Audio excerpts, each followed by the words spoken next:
Okay, microphone's on. What's up, my little firecrackers? This is Blazing What Ifs here, blazing his way into another video. So, this is What If Deku was in One Piece. Part 3, I believe? If you don't realize, I'm just going through this all the way up until the parts of the anime in which I finished. Which means the Punk Hazard arc.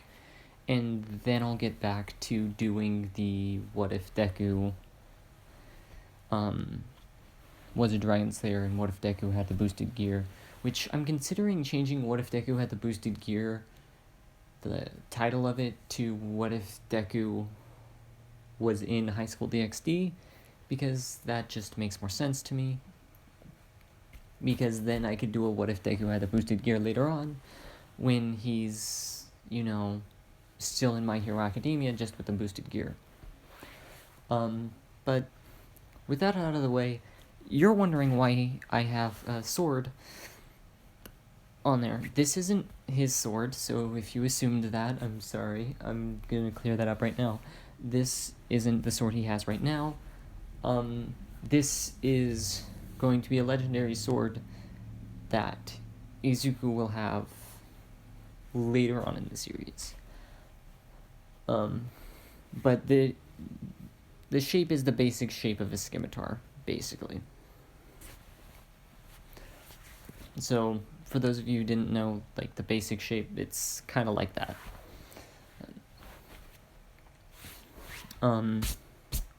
But this isn't the exact sword that he was gifted. This is going to be a legendary sword that he will get later on. I'm thinking in the Alabasta arc. Because, save the entire country, get legendary weapon. Makes sense to me. But, for now, we can move on. So, I'm going to say right now, 15 plus. I'm not going to be describing any intimate relationships, but 15 plus, you've been warned that there will be adult activities mentioned in this episode. I'm not going to explain anything because I think most of you would just be weirded out by having me explain, what sex is. That just doesn't seem right. So you use your dirty minds and imagine whatever scenarios you want to imagine, but it ain't coming out of my mouth. Okay, cool. So I'm gonna say for the next 3 months, they're making their way to Reverse Mountain. And they're going to be stopping, so they have 3 months before they get to Logtown. The events of Logtown will happen more or less the same, except for Izuku's execution, but I'll get to that. For now, 3 months of training. Izuku is, during these 3 months, meditating in his hybrid form so that he can learn to control his bloodlust. Since he's much bigger than the boat, he can't turn into his full Fenrir form. So, yeah, there's that. And, yeah. So,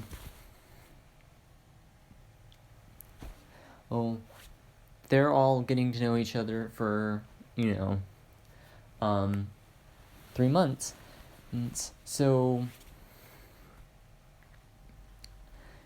Izuku gets close with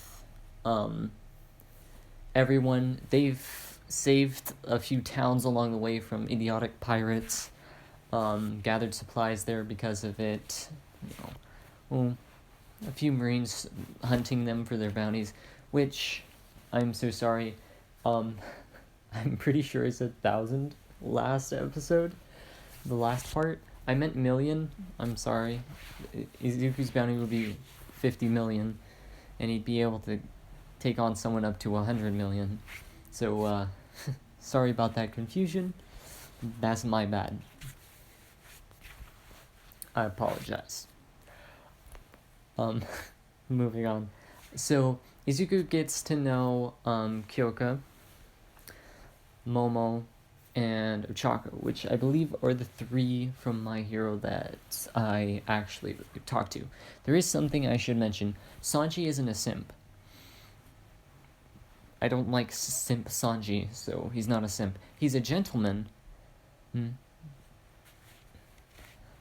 but he's not a simp.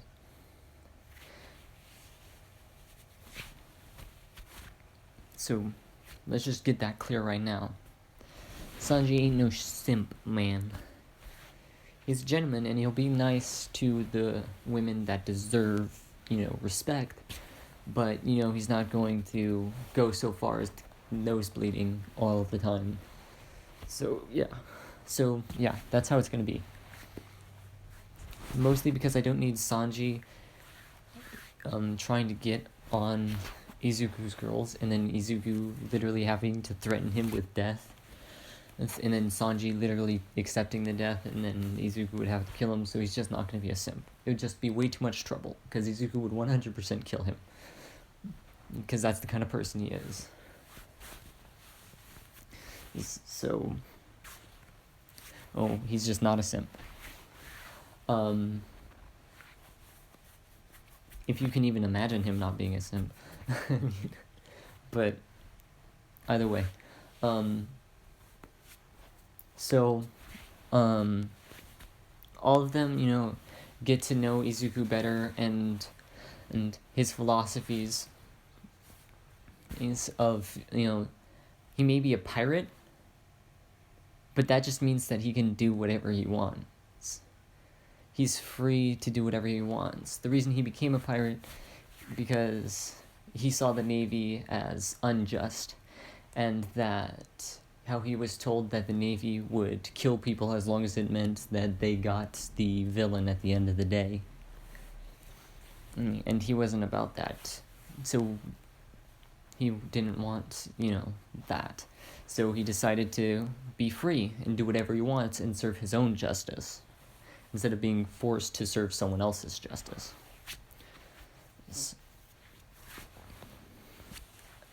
Which, they all start to understand now, that all pirates aren't bad. Some pirates are just wanting to be free and not have to, rule under the unjust law of the,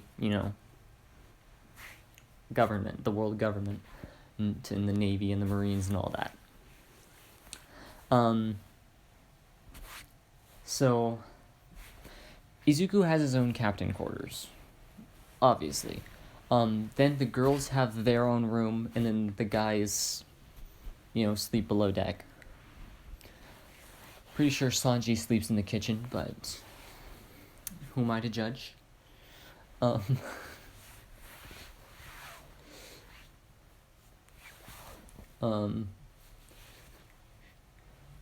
Something I personally find funny is like when,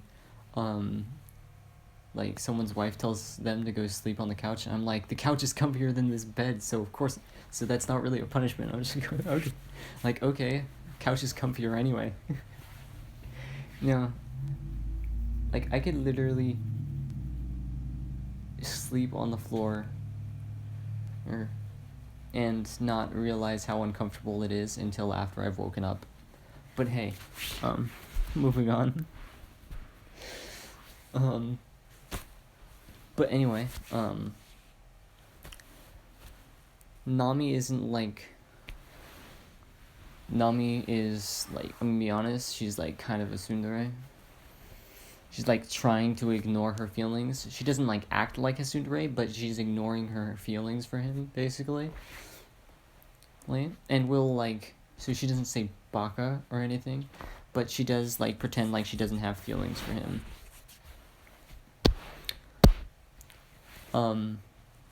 So yeah. So Nami isn't a part of it, but foursome ensues. It was, so basically from that day onward, Nami basically gets, the room to her, gets the girls' room to herself, as all of them are just sleeping in the captain's quarters with Izuku now.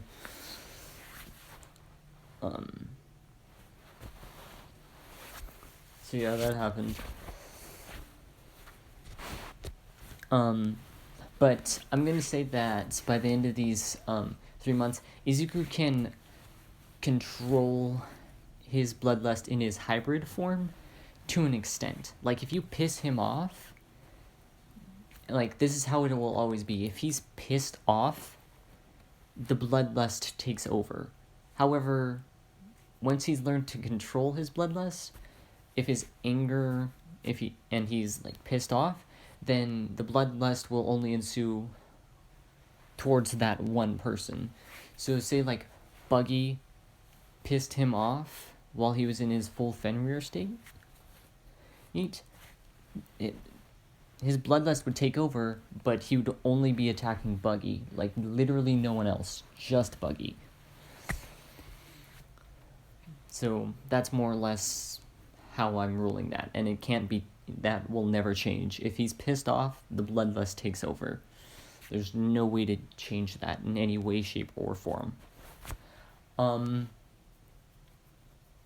So yeah.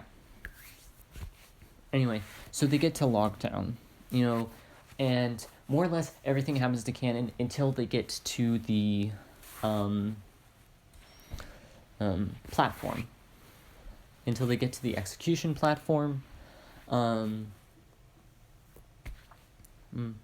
Buggy tries to trap him, and Izuku lets him, and he's like, he's kind of chuckling, and Buggy's like, what's so funny, Well, and Izuku's like, see, you thought I ate a devil fruit when we last met, but yeah, you couldn't have been more wrong, because now I actually have. As he turns into his hybrid form, and breaks out and kicks the out of Buggy, making him fall off the tower, or he is caught by his crew, as all of the Marines jump in, but Izuku just jumps away, flying at extreme speeds. Like, if you've seen All Might jump at 100%, that's probably how far and how high he's jumping right now. The storm is now picking up at this point. And he would say while kicking Buggy off that he will be the next king of the pirates and that no one will stop him, especially not a weakling like him. Speaking mostly to Buggy before he jumps off. So he still made his declaration to the world with a smile on his face. And jumps off. The rest of his crew is already going to his ship. Already at the ship or going to the ship.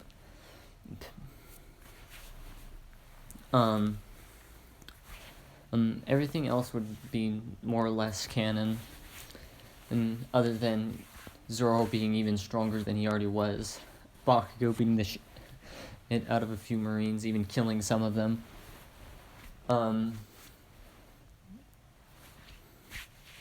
Before they all get back to the ship. The people that would have still been there would be, what's his face? Kirishima. Kirishima would be there, with Bakugo. Bakugo would have found Kirishima there, and Kirishima would have witnessed the whole, declaration, and Kirishima, kind of like Usopp, but not, scared as shit. He's extremely brave, and doesn't show fear, even though he is afraid at times. He doesn't show his fear. He wanted to go out to sea and not have to live under the reign of some Marines, which he's seen aren't that nice at times. So yeah.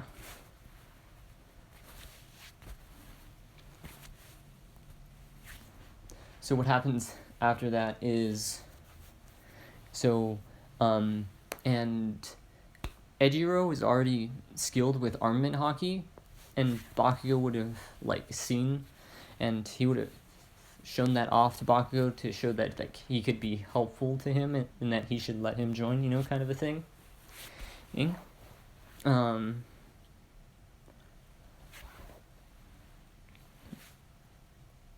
So yeah, that's a thing.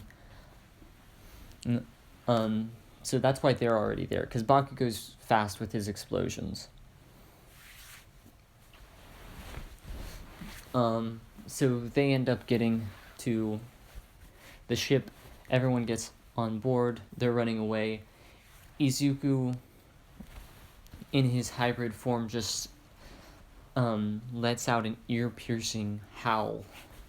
Well, that seems to shake the very wind and earth as it just goes out, knocking several Marines off their feet and stopping others from even moving at sheer terror of the basically threat that they could just hear in his voice in this howl.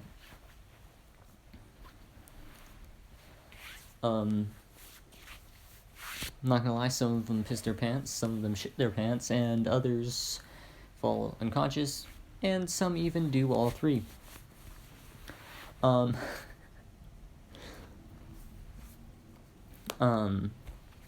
Everything else would still be more or less canon, with the dragon being there to hold off Smoker. Smoker never would have gotten to Izuku because of that whole thing, and eventually Izuku would. And then another month, and they get to Reverse Mountain, so another month of just straight up training. So by this point, with Ejiro, who has, I'm gonna say the second level of armament hockey, so he's on par with that one guy who always had something stuck to his face in the Punk Hazard arc. In that one, and that'd probably be his normal. That'd probably be where he's at the moment. Because I think that was rank 2. Because if that was still rank 1, and it was just more powerful, I'd be surprised.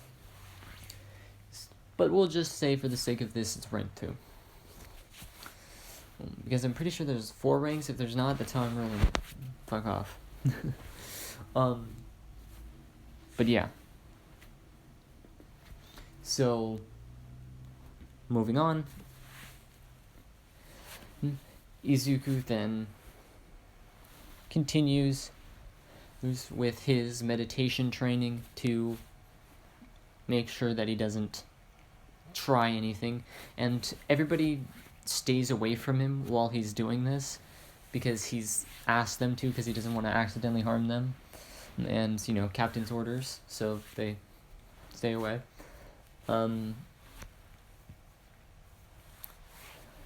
During the second half of that month, he feels like he's okay with training with the others, and starts to try and apply hockey to his claws and to wield his sword, because this is a werewolf form, so he's trying to wield his weapons in this new form that he has. I'm gonna say that they got Usopp an actual gun instead of just a slingshot. So, yeah. So Usopp has an actual, gun now. So, there's that.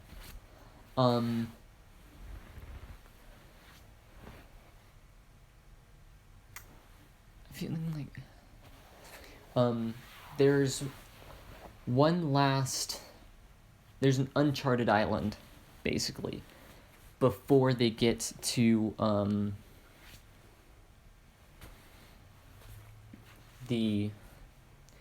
it's an Uncharted Island just before Reverse Mountain, like a week travel from Reverse Mountain. That's how far it is.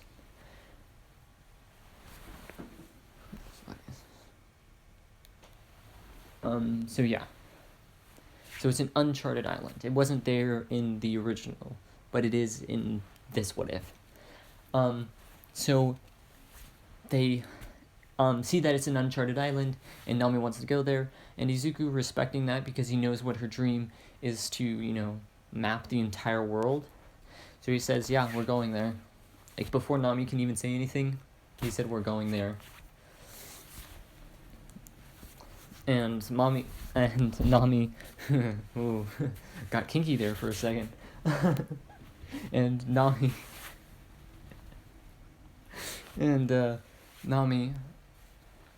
was thankful for this, but she didn't show it. Obviously, Tsundere. And yeah. So they go there and they chart it, but thing is, here's the thing. So Izuku has his own devil fruit encyclopedia, basically. It has all the devil fruits that are known of existed. And in this What If, new devil fruits are still being, made by the devil. You know what I'm saying? So the devil still creates new devil fruits. It's from time to time. So there are new devil fruits that appear every so often.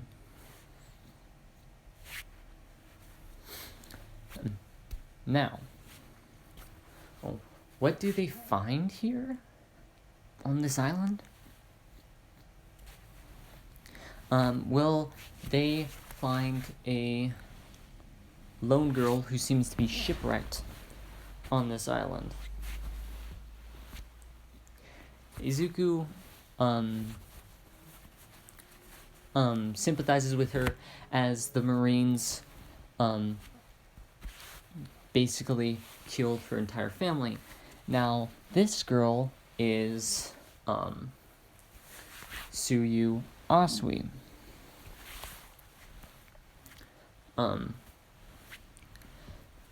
So, and Izuku, feeling bad for her, that the Marines did that, asks her to come with him, and that he'll protect her and make sure no Marines ever do something like that again. And Sue would be, are you sure, and all that stuff, all that emotional stuff that I can't get into because it won't feel as emotional coming from me. But yeah, so basically we have the next addition to the crew here, and they stay here for about a week so that Izuku can try and train in his wolven form. So Sue joins the crew, and not gonna lie, she has kind of a crush on him. 1, because he's hot, and 2, because he's actually, he doesn't even know her, and he's already willing to help her.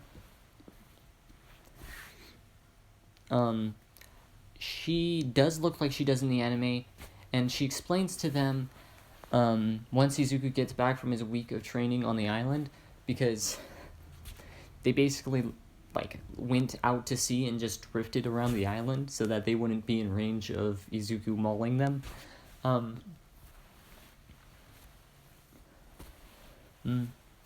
Izuku still has little to no control over his, Fenrir form. This was just so that he'd have a little bit of training, so that he wouldn't maul someone on sight. So anyway, when he gets back and they start heading to Reverse Mountain for the final trek to Reverse Mountain, Nami has taken this week to chart everything. and they make their way to Reverse Mountain, and she explains to them how she was forced to eat a devil fruit at birth, and how it was a zone-type devil fruit. Izuku takes out his devil fruit encyclopedia and starts writing it down, and draws a rough picture that looks kind of like this. He labels it the frog fruit, because I don't know what it would be called in Japanese, so we're just gonna say frog fruit. Basically, it's a zone type that makes you have the abilities of a frog. She can turn into a full frog form, but she prefers to just stay in her hybrid form. So she just stays in her hybrid form all the time, because she doesn't see the point in being in her normal form. Izuku sees the point in staying in his normal form, being not killing everyone, plus he thinks he just looks better, in his normal form. Which is debatable. It's debatable. One looks hot and the other looks, well, like he could kill you. Well, a little bit of both, actually. If you're a furry, I mean, I'm not judging, like, you do you, man, but just saying. But continuing on, now Izuku's even more, pissed, because the Marines are the ones who force-fed her the devil fruit. Yep, the Marines force-fed her devil fruit just because they could, which got him even more pissed. Because that meant that she'd never be able to leave the island. And it's an Uncharted Island too, so it's like... So it's not like anyone was gonna find her. Yeah. So he's even more pissed. And he's getting to know Suyu at this point.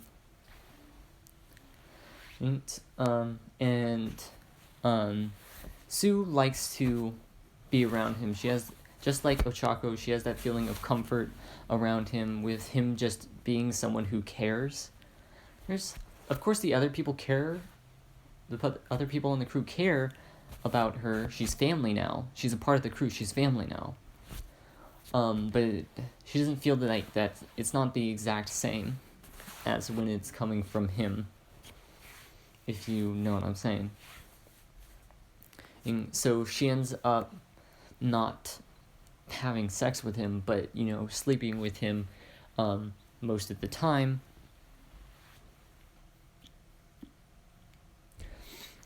And, so that whole thing transpires.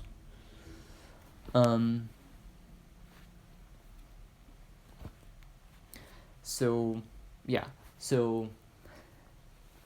we have another person on the crew. Haha, surprise.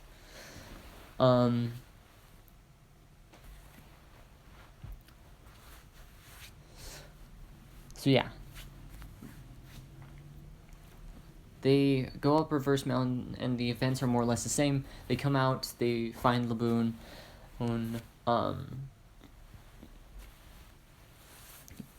Izuku jumps on top of it because it's just huge, and he's like, oh shit, man. And he's in his Wolven form, in his hybrid form, and all the others just facepalm because Izuku, that's Izuku for you. And he finds that weird hatch on top of it. He's like, what the fuck is that?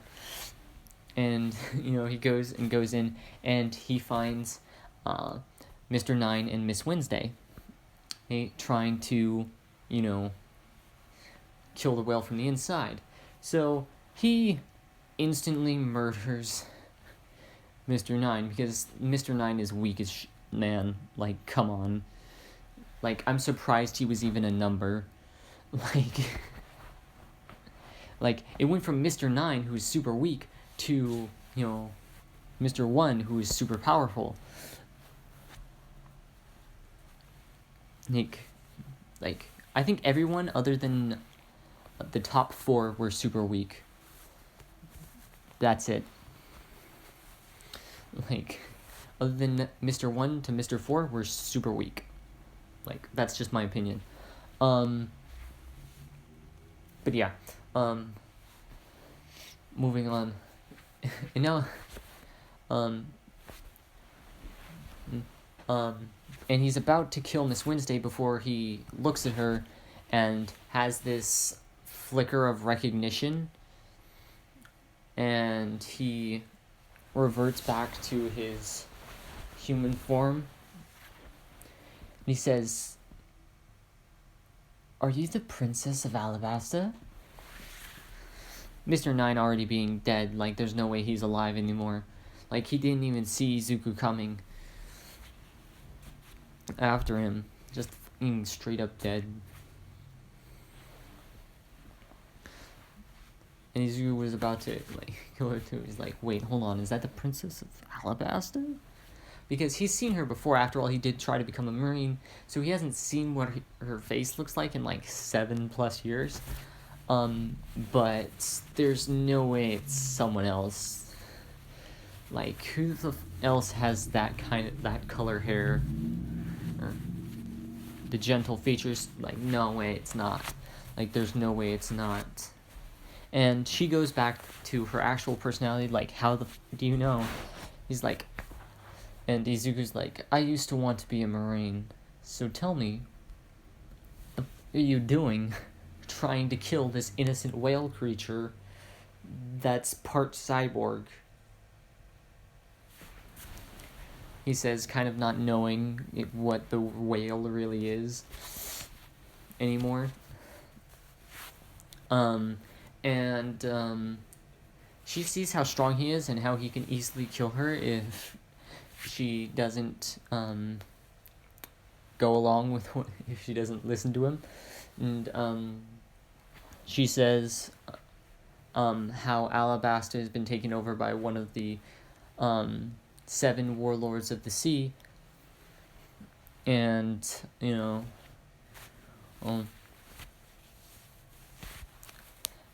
how blah blah blah blah blah blah blah blah blah. That whole story about them taking him over and how they infiltrated the group in order to reveal the entire plot to destroy the kingdom. And Izuku's pissed because he hates pirates that would resign their freedom just to work, just for their own safety. Like, you want safety, don't be a pirate, So Izuku's like, I'll help you. I'll kill the bitch. I don't care who the warlord is, I'll kill him. Now, I don't know if I've said this earlier, but I have increased the level of strength of the warlords, so they all have at least a bounty of 300 million plus. All the warlords across the board have at least 300 million, Crocodile being the weakest, only having 300 million. Everyone else has a higher, or had a higher bounty before they became part of the 7 warlords. So, like, basically one of the pseudo requirements is, like, having had a bounty of 300 million before, joining. So, Crocodile is much more powerful in this, and knows how to compensate for his weaknesses more often, other than Hockey, of course, because you can't compensate for someone using Hockey, or can you? We'll find out. So what happens is they end up going to this place, and Mr. 5 and the other lady show up. Mr. 5 doesn't have the bomb fruit, but he does have explosives on him. They quickly massacre everybody except for the guy that looks like he's in a judge wig.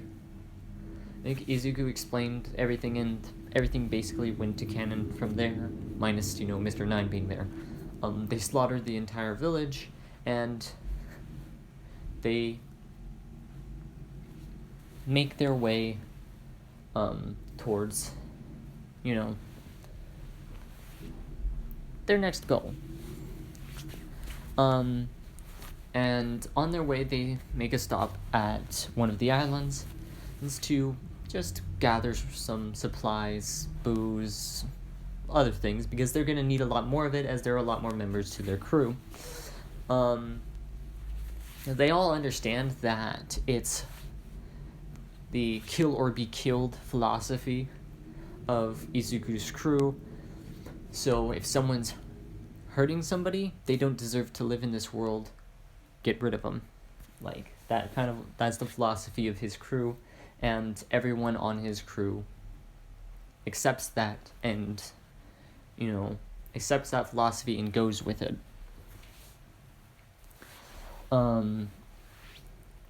Now, Izuku is, she's kind of, so, the princess is kind of, being terrified of Izuku, but it's also, finds him to be comforting and very protective, because he can, there's a switch, it's she sees it as, there's a switch in his brain that goes from, I'm gonna murder you, to I'm gonna protect you with my life. As soon as he sees that you're somebody worth protecting, that switch flips. Even if he's trying to kill you, as soon as he finds out you're someone worth protecting, he will protect you with his very life. She knows that anyone on his ship, including her, if their life was in danger, he'd push them out of the way and take the blow for them. Now, there is something I forgot to mention earlier. In his normal form, the way the Inu no Mi model Fenrir works is it also affects his normal human form a little bit. It does make him a slightly bloodthirsty, but at the same time it gives him a healing factor. He can heal from broken bones in a matter of days instead of taking weeks or even months to heal from a broken bone. He can heal from it in a matter of days. If he's in his hybrid form, it heals even faster. If he's in his Fenrir form, it'll heal even faster than that. So anyway, as they make their stops on these few islands, Izuku finds these two girls that happen to be friends and are basically actually wanted criminals with bounties of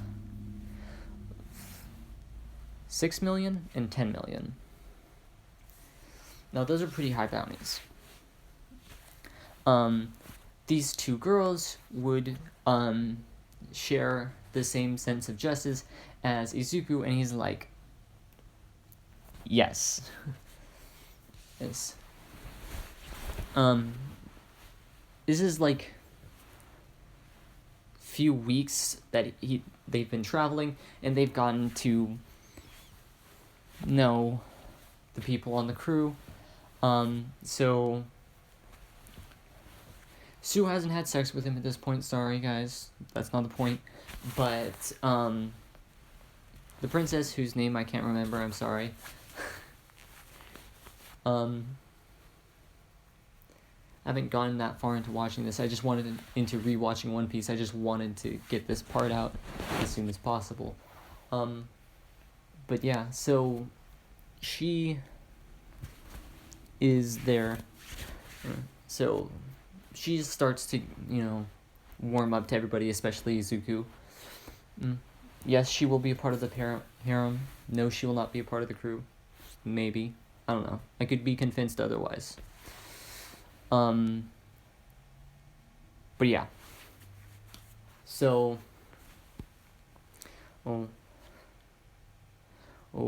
they find Itsuka Kendo and Setsuna Tokage. Those are the two girls. Kendo is the one with the 10 million bounty. Setsuna, or Tokage, is the one with the 6 million bounty.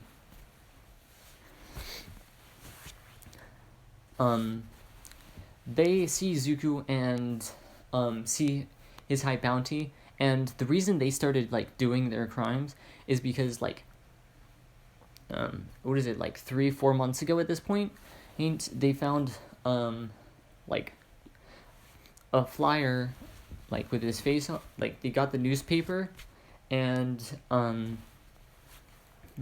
they like read it, right?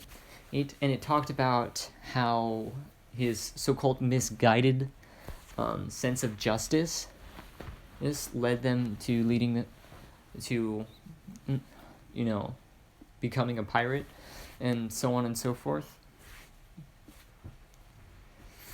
And so they end up like listening to this, and that's why they became criminals. So when he came up to them, the person that made them be who they are came up to them and said, "Do you want to join my crew?" Ooh, they instantly said yes, like no hesitation. They instantly said yes. Now, what I should say is after they did that and they went to the next island that is shown, they tell him about their devil fruits. Okay, so Kendo ate the enlarge fruit, which I don't know if that actually exists. If it does, too bad. Basically, it's the opposite of the mini fruit that the giant ate earlier, that we know the giant in the series ate, that allows her to shrink down to size, but then grow back up to the size of a giant. The enlarge fruit does the exact opposite. She can enlarge up to like 5 times the size of a giant. Basically, she can be like, imagine him in his Fenrir state, being 4 times larger than the fucking boat. But she can enlarge to the point where his Fenrir state would look like a fucking dog. Granted, like a German Shepherd, but like a really big dog, but like she'd be like twice as tall as him in his Fenrir state. Like that's the size she can get to.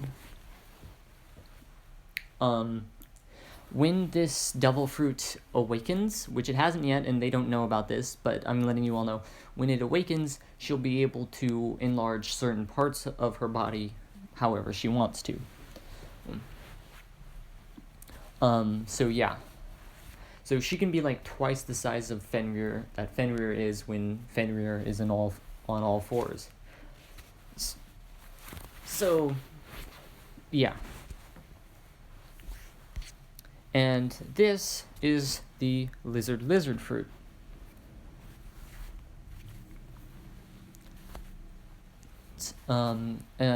Basically what it is it's like kind of like the chop fruit and Setsuna's quirk put together.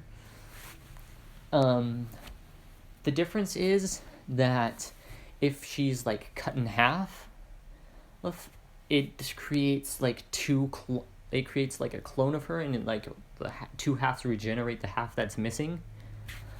Eventually the one that didn't retain the brain, or rather eventually the 2 just merge back together. All of them just merge back together into one person. So unless you're using hockey, you can't kill her with a sword.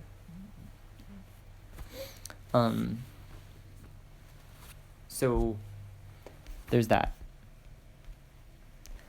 Anyway, so those are all the people that have joined the crew, and I'm gonna go rewatch some more of One Piece because I forget what happens after the whole massacre on the island. So I hope you all enjoyed.